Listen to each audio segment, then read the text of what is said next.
বন্ধুরা তোমাদের সঙ্গে কিছু শেয়ার করব আর কিছু তোমাদের তুলে ধরছি, কিছু দেখাবো। তো আমরা মা মেয়ে দোকানে গিয়েছিলাম, এই মাত্র আর কি বাড়িতে আসলাম। তো কি কি নিয়ে আসছি দোকানে গিয়ে তো তোমাদেরকে দেখাচ্ছি। বন্ধুরা এই যে অনেক কিছু নিয়ে আসছি, তোমরা দেখতেই পাচ্ছ। এই যে এটা হচ্ছে তেল, দেখা একটু ধর ভালো করে। এই যে তেল, এটা সরষের তেল, দেখতেই পাচ্ছ। আর এখানে বিস্কিট, এখানে চিনি, তারপর হচ্ছে এটা একটা চানা, মানে চানা মটর, আমার মেয়ে খেতে খুবই ভালোবাসে। আর এটা হচ্ছে কাপড় ধোয়ার জন্য সার্ফের প্যাকেট।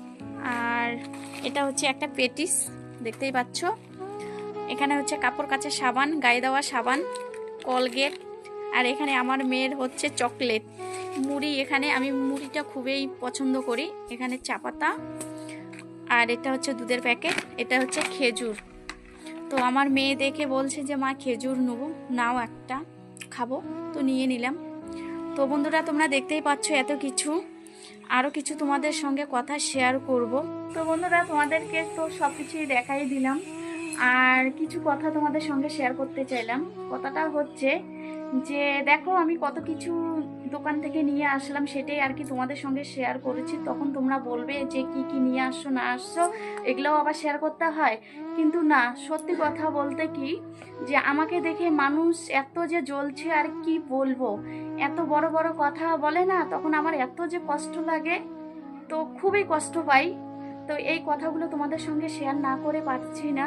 কিছু কিছু মানুষ আছে যাদের টাকা পয়সা একটু বেশি, তারা অনেক ধরনের কথা বলে না, তখন আমার খুবই খারাপ লাগে।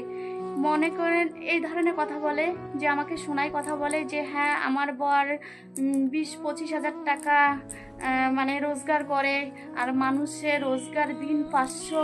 হ্যাঁ, তারা কি খেতে পারে ভালো মন্দ?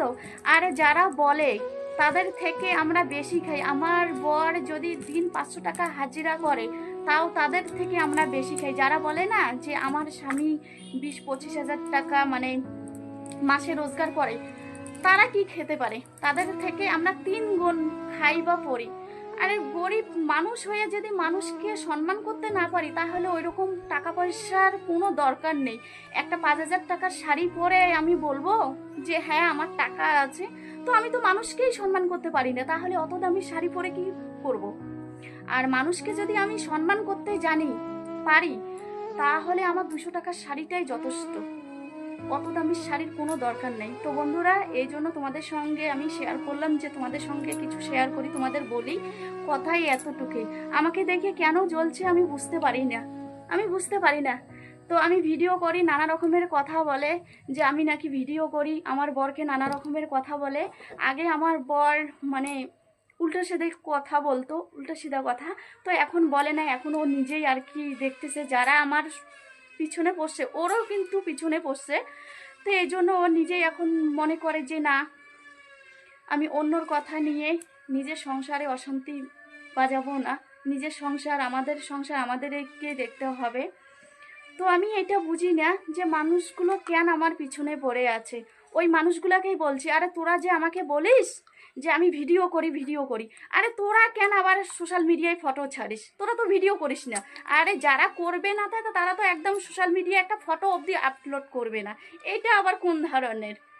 তো বন্ধুরা আমি যদি কিছু ভুল বলে থাকি, প্লিজ আমাকে ক্ষমা করবেন। আর এতটুকুই আমার এটা বলার খুব বিশেষ একটা ছিল, যে না আমি তোমাদের সঙ্গে শেয়ার করব। কতদিন ধরে আর কি ভাবছিলাম যে শেয়ার করতে চাই। তো এতটুকুই ছিল আমার বলার। টাটা।